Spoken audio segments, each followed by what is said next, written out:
Hey, assalamu alaikum warahmatullahi wabarakatuh. Very good morning, afternoon, evening. Kijja kusinzira of course bude chi video wejo kubira nga tekutokera ku Fahad Pro joga kunonyezoga kutusako naddala agapaka gudde mu bitundu bigwange ebyenjawulo ku video ntera keshikalo likinga sharing takuba no obategeeza ni kakati Fahad n'ekipya kyasobola okubeera nga ate atretera wansawo of course ojagenda obene nga ate munange osulawo endowoozayo ebyatata aw'omuyimbi Chezeni Becky si birungi n'akamu era nga sala zokka bannanga abantu kye bamukola onono gwatamanyi kigenda maaso yavuddeyo musajja watu nabeera nga ate munange akola live enkambwe somewhere ayina omukulu omwe yamukyaziza era munange omusajja mukulu yabadde ali mu kubeera nga ate munange akaaba maziga nga ayagala akasente yategeeza kutalina buyambi era munange mbo bodaboda gye yayina yonooneka yonna era munange yandeetaze okubeera nga ate munange abantu bamusonderayo bodaboda asobola okubeera nga ate atambuza obulamu bannange abantu kye bakoze omukulu si birungi n'akamu era nga anjagala kubeera nga ate nkuterawo omukyala Jennifer full figure era ngono presidential advisor bannange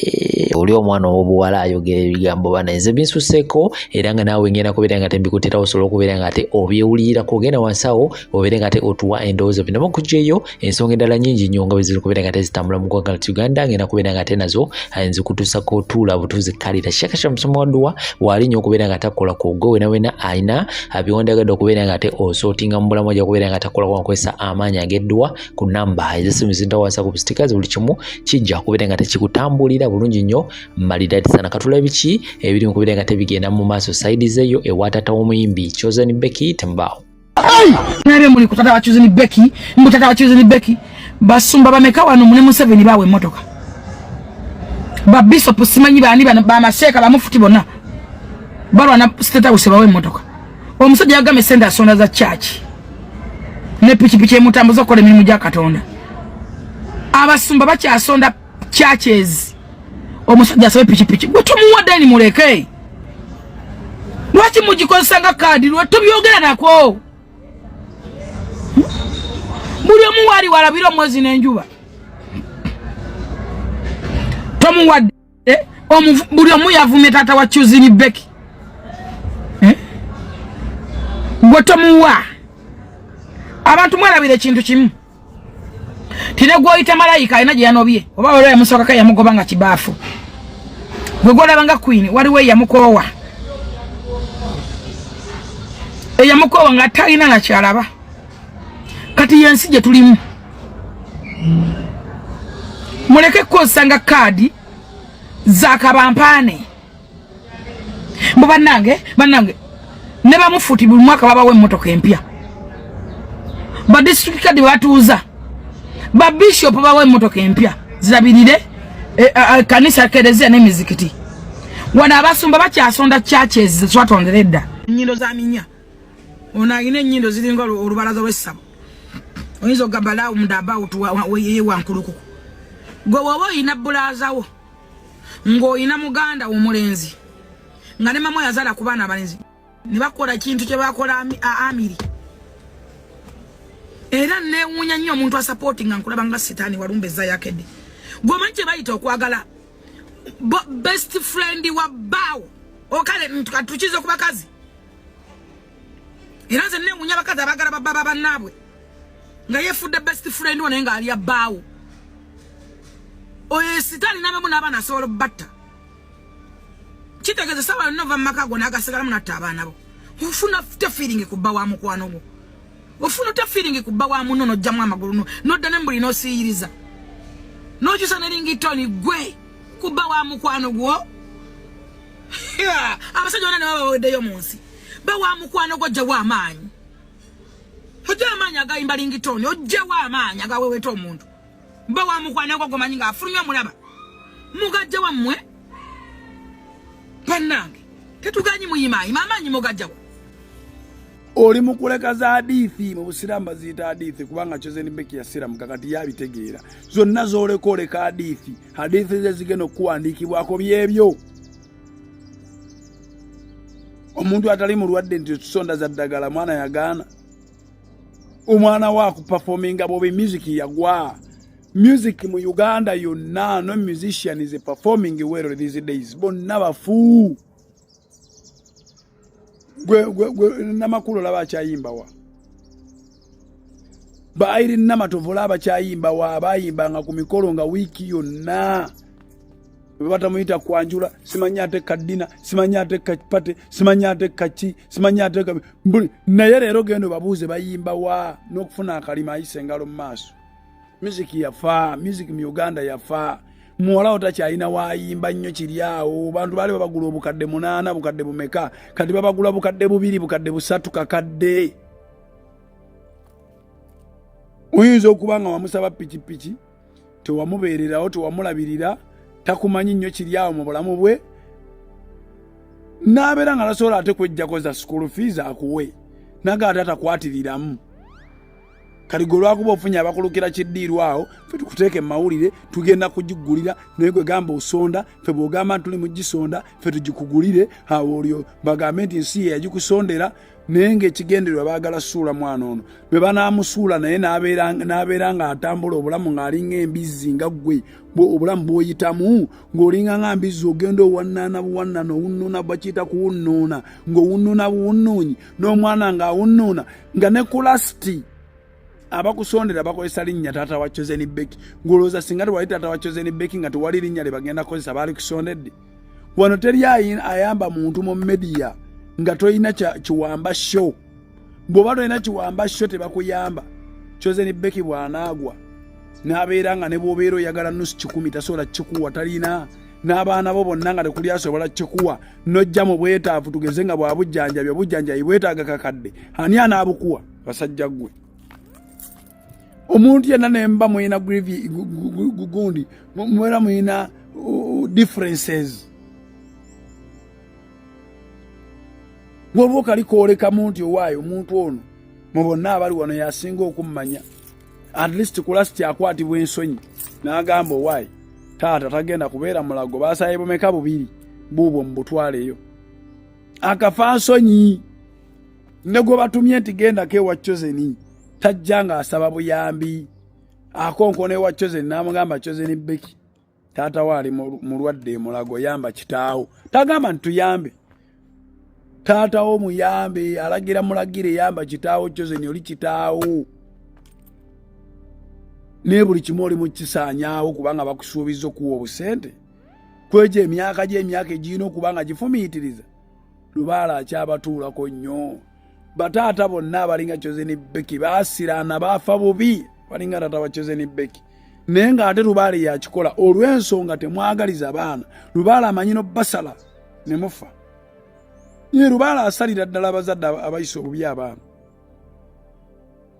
taata wa Chosen Beki wakozesezza omutima omufu omubi nnyo ku mwana wo bw'osonda pikipiki ya sente mmeka ogenda kukola booda giyasa okugulira eriwa n'akutwala ebweru n'akulinyisa ku nnyonyi naye n'otasengejja ekyo ekintu waalisoose kumwebuuzaako nga tonnakikola bananga obuzadde tusajja bwe Masaka mmwe busajja mmwe obuli eyo buzaala abaana eyo Masaka eyo n'obuzadde zadde obwo butalina magezi obwoza atasobya mulimu ebintu bye tulina okukkiriza nti kati omwana yayitawo gwe n'okkakkanamu n'oleka omwana n'adominatinga just for the good future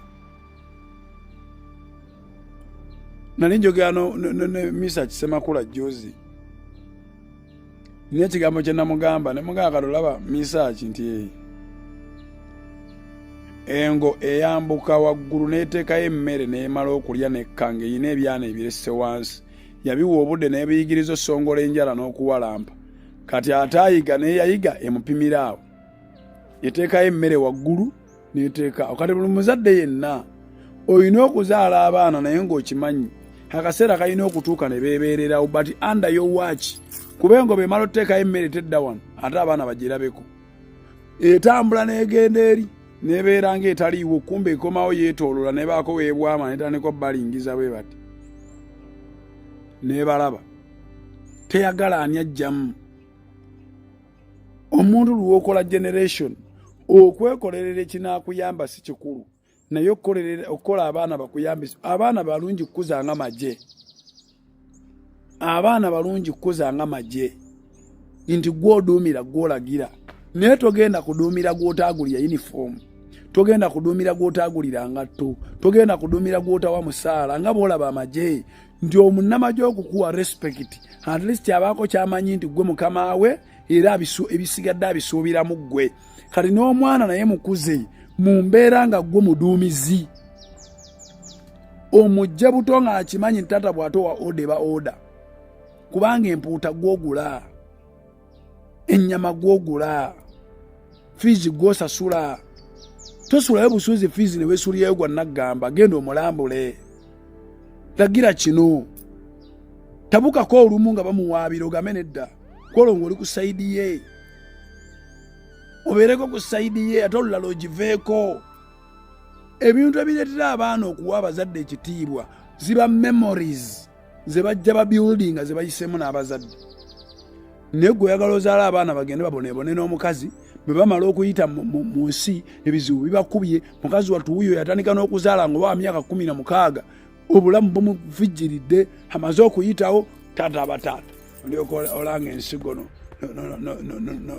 noziwuuba ng'awuuba bino ebyaddungu, taata abataata sadde tasobya, taata abataata wali taata bwayogera tebaddamu dana.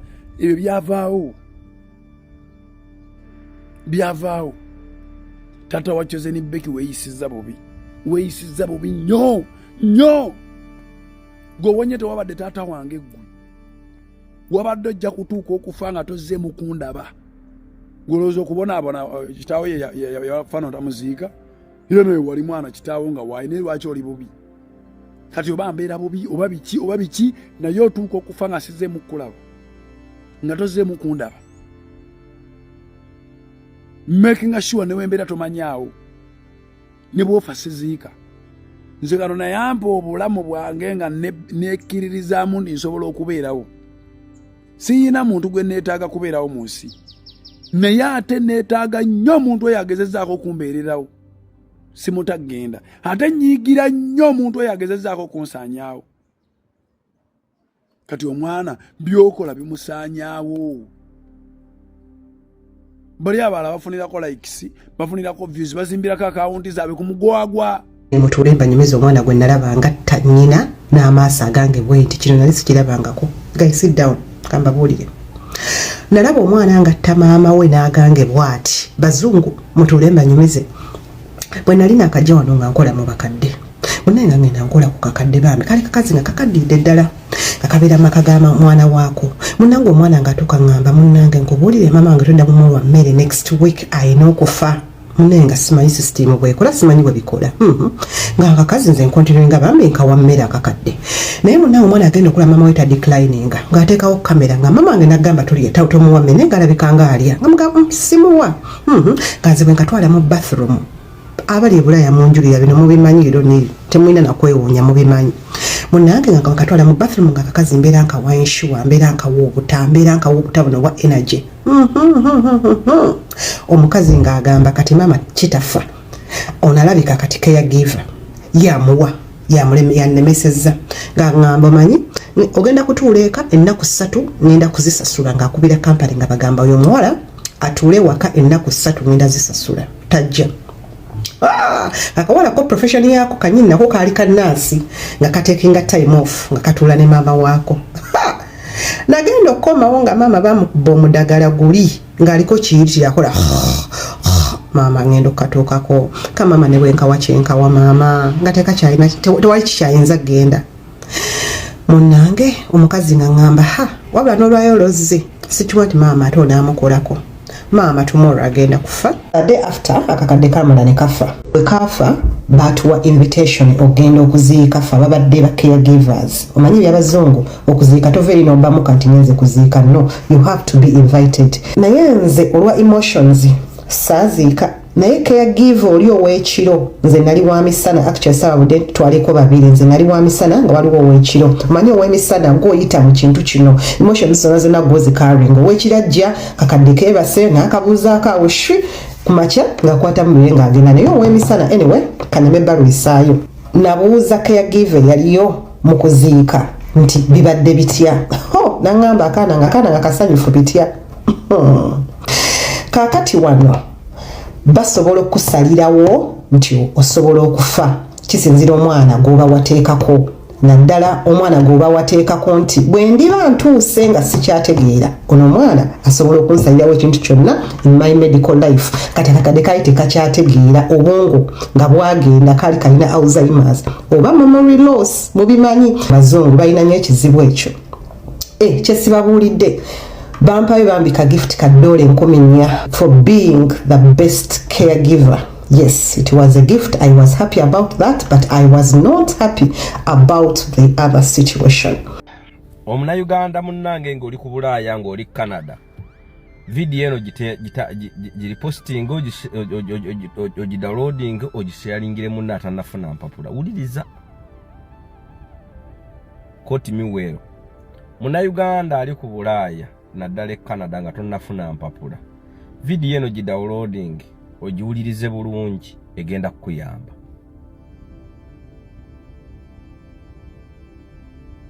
Bwe bakumme empapula ku Bulaaya manyi kinene obe Canada tubeera depressed kutandika kunywa mwenge kufuuka homeless. Bwe babanga bakummye empapula tofuuka homeless bambi. Yogerako n'abantu bandisala amagezi before nga kyakatandika. Ate bwe batuuse ku Bulaaya funa emikwano gy'olaba nga giyina kye giyinza okuyambako ne bw'ofunayo ebiri then n'ogattako gino emikwano gyo giwololo gibbini. Funayo omuntu ayinza okuwandiika ebbaluwa ewantu banaga tukole bwe tuti tenkanye bwe tuti. Then ogatteko ffe babbiini bawolole empeereza y'atano ndye emmere. Bwe bakumme empapula totandika kunywa mwenge kufuuka homeless kufuuka ki. Abantu abamu ava e Uganda ng'ekibagobye ekibajja e Uganda kunoonya ssente nga tolina nnyo kyamaanyi agenda kutta. Okyasobola okuddayo n'oddayo e Uganda n'opanga obulamu. Kambawe trick emu. Bwe bakumme empapula nga wajja Canada ng'olina visa yo mu katabo nga ya myaka 10 myaka 6 wakamu Canada emyaka 2-3 nga bakummye empapula tokola apiiru saba ya kataboko visa egenda kuba ekyali active olinnya ogende wawo okyasobola okulinnyanga n'odda n'ogenda eyinza n'okuyamba okusaba visa mu nsi endala kuba ejja kuba eri active bw'oteekamu apiiru visa yo bagisazaamu.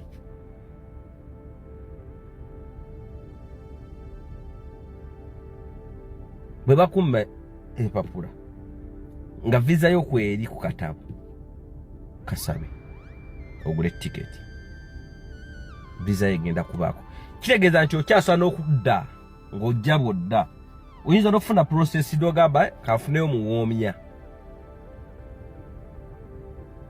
oyinza n'okufuna mwana munno nga bwodda e Uganda bw'okola bino nga mwana munno bw'atambuza ensonga nga bw'oba otegedde.